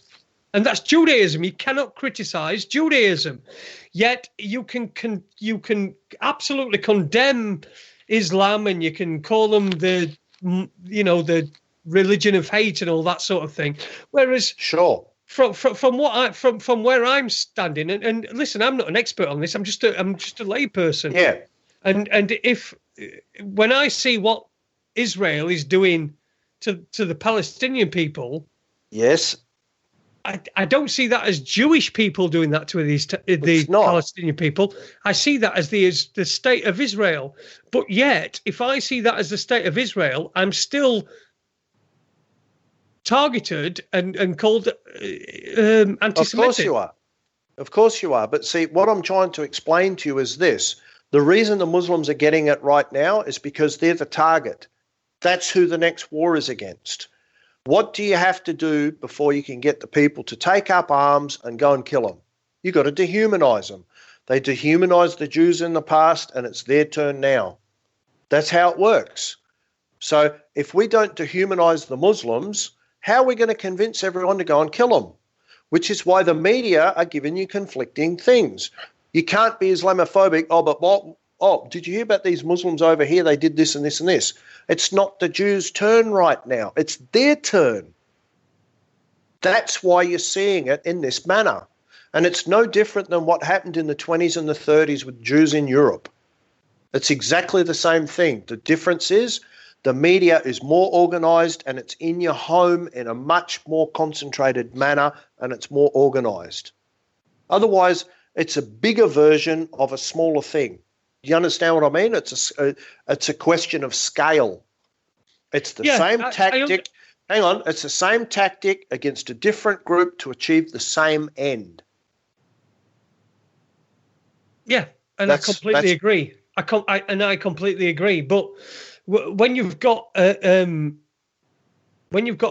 country which has been recognised since 1948, I think Israel is. Were first recognised, yeah. When you've got a country that is so obviously distorting the lines of what. Sorry, let me just regroup. Wait, I'm struggling and stuttering my way through this. No, I understand what you're trying to say. Autonomous media, but when you've got a group, a country like Israel, which is committing the most heinous crimes against people, yet still position itself as a victim, that's when this whole anti-Semitism thing unravels for me, because what it's doing is like it's not we're a victim. It's like we're attacking other people and we're killing other people and we're using this as our defense. This is our reasoning for doing that. And Yes. that's not Jewish. That's not Jewish. That's the state of Israel. That's not the Jewish people, because I know that there are, just like in this country, me, Andy, and Kev, who's producing for us tonight, we all hate what this country's doing. British government's doing. We all hate it. We absolutely despise it. And we know that that's happening in Israel as well. So let me ask you a question. It's the Israeli government. How many people does it take to dance a tango? 2.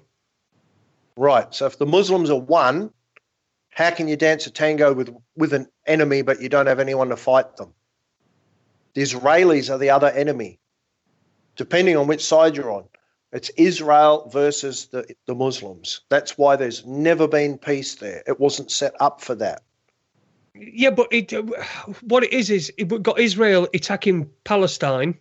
Okay, Palestine has no army, has no navy, it's not even a war. It's a genocide. All the other stuff that's going on in the Middle East at this particular point, we got Saudi Arabia, and Saudi Arabia just as bad as Israel. They're invading Yemen. They're bombing Yemen. At this point, they're worse. At this very minute, they're worse. But they are worse. I agree. How would you have hatred if you didn't have one group doing this to the other group and this group doing that back? How would you have hatred if you didn't do that? Well, you've got to have hatred. No, well, if you were the 1% and you've got a war planned, and don't panic, people, you're going to get it. The war's coming. How would you have a war without this hatred? It's not possible. That's what's going on.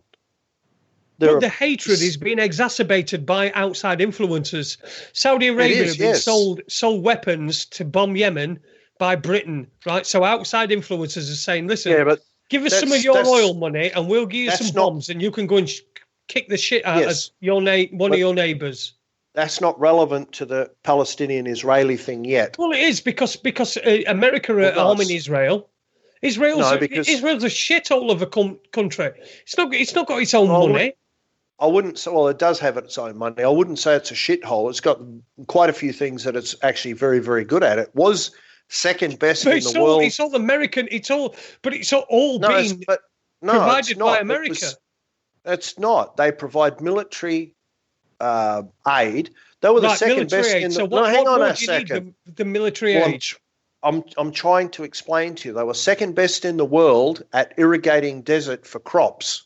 Second best they were. Now they're the best because NATO destroyed Libya. They were number 1.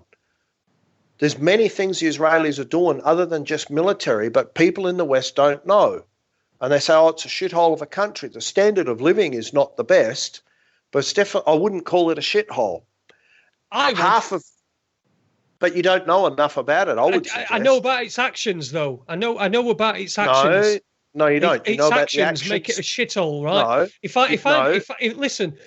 If I'm doing things to my neighbour and I'm doing shit, I'm a shithole. I'm a shithole. Yes, but your metaphor is wrong. Trinkets or like I've got a 4-bedroom house. It doesn't matter. Yes, I'm a shithole of fucking cunt. Country. No, you're watching the actions of part of the Israeli military, not all of Israel. But that's but like I'm saying. not, I'm not, hang on a second. Hang on. No, I'll turn it back on you then. When the RAF bombed Syria, that's not all of Britain. It's not even all of the British Defence Force. It is though, because we're paying for it, and that makes us a shithole of a nation. It makes us a shithole of a nation because we're allowing this to happen. We're allowing our tax money to be spent on giving bombs to people that can kill other people. That's a shithole of a nation. I'm not singling Israel out and saying, that's the only shithole nation.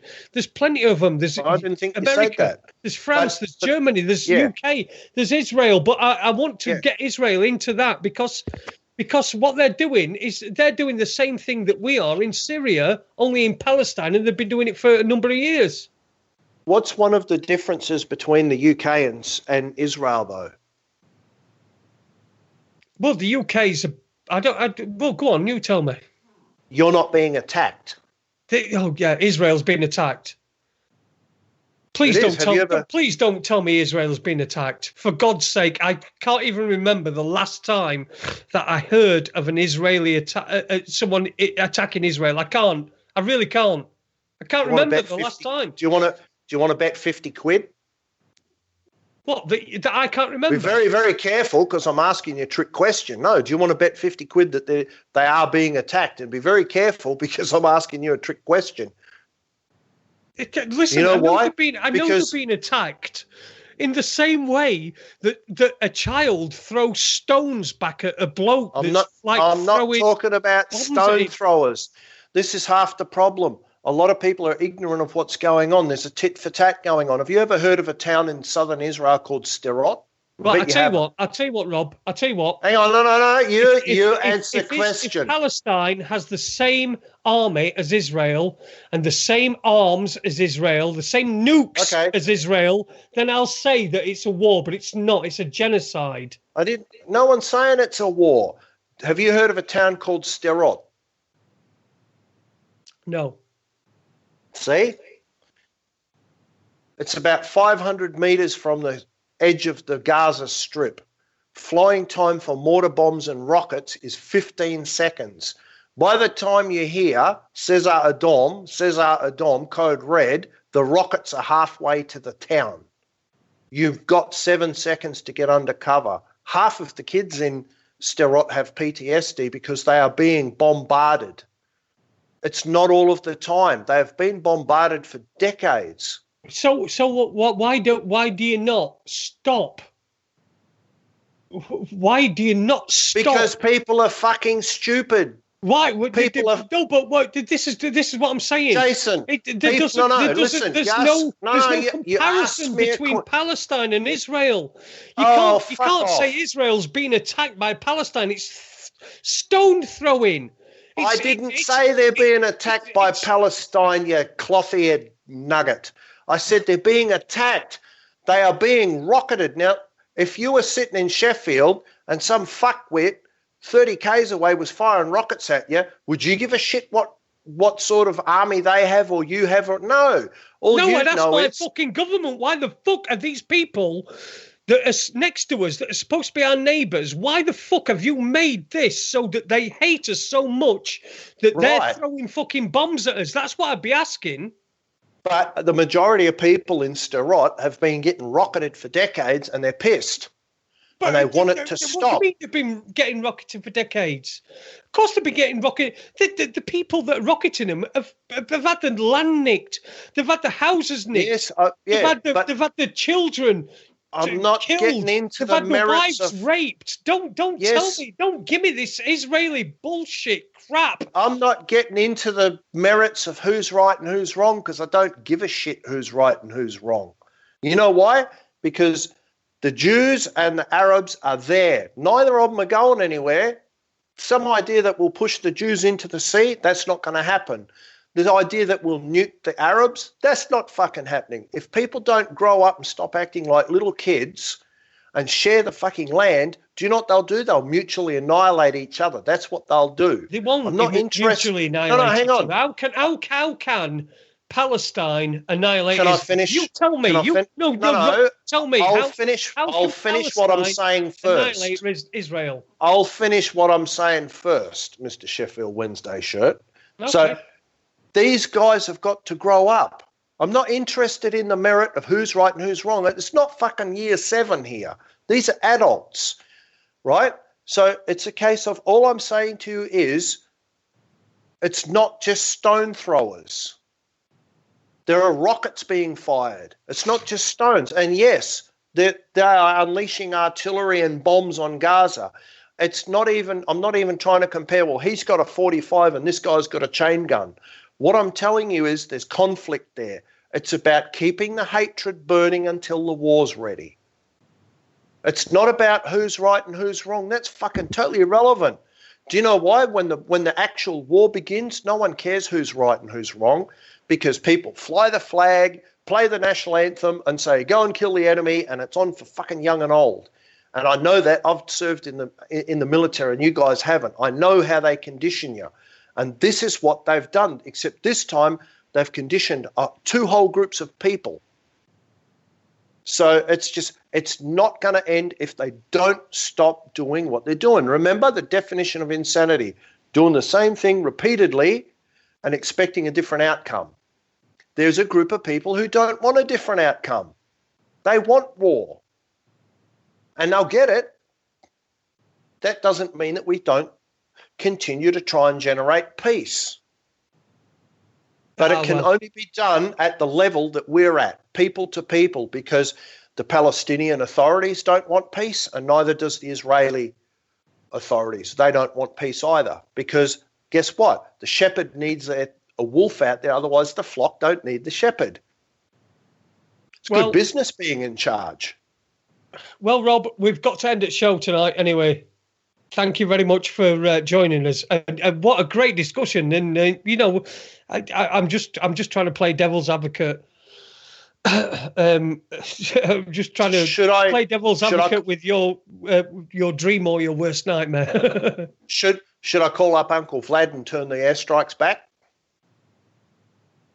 Because he's got planes on the way to Sheffield even as we speak. Oh well, I think he should. No, just get him to bomb us and put me out of my misery. I tell you what, Rob, it's been absolutely superb tonight. We've come to the end of the show. I just want to remind people, listen to raconteursnews.com, go to raconteursnews.com, subscribe to us on Facebook as well. If you look for us, Raconteurs News on Facebook. Don't forget, next week, Raconteurs 2, Aid Hardy's got Charlotte, the CBD woman. Thank you very much to Kev Mark, who's been our producer tonight. Rob, you've been a brilliant guest. It's been superb. I know it's really, really early in the morning for you. So I'm really pleased that you've been able to come on. I'll give you the last word and then we'll play out with these songs. Yeah, well, I'll tell you what the songs are. We got two songs. The first one is the main theme from the movie Exodus, which, for those of you who don't know, is about the Ashkenazi Jews escaping Europe after World War II to what they called the Yishuv, which was the settlements in Palestine. So it's the main theme from Exodus. And the last song is a traditional Sephardic lullaby called Derme Derme. So to all the people listening, Layla Tov, see you around next time. Brilliant. Well, listen, we can at least we can have a discussion and disagree and still be mates at the end. So, Rob Halford, thank you very much. Of course. Listen to Raconteurs. Actually, there's one thing I would say. You said I'm a friend of the show. I am, because you guys always let me come on your show, talk about stuff. I even get to select the music to complement what I'm doing. So, yes, I appreciate the vehicle and the people who are involved in it, because it's a very, very good setup as far as me being a guest. So, yeah, I thank you guys. Brilliant. Well, I hope you don't mind me challenging you a little bit too much. I'm not worried about that, even though you're a bit of a nugget. But can't help that. I mean, you're English. Okay, we'll see you next Tuesday. We're going to play out with a couple of songs. Thanks for Kev for producing, and thanks to Rob Halford, our guest from Australia, up very early in the morning, and we'll see you next week. Take it easy. Ta-ra a bit.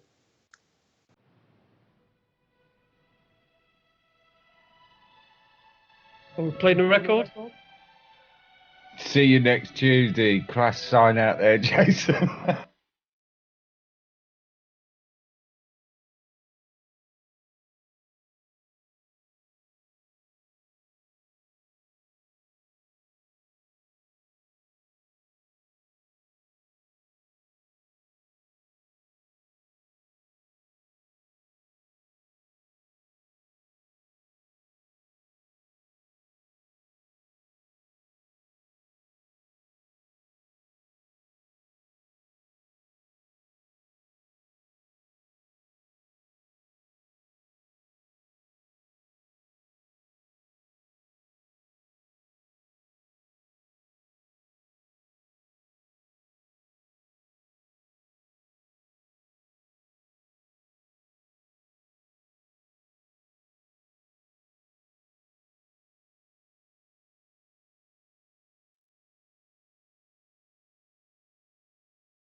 You can stay if you wanna. I'm going home. Ciao, baby.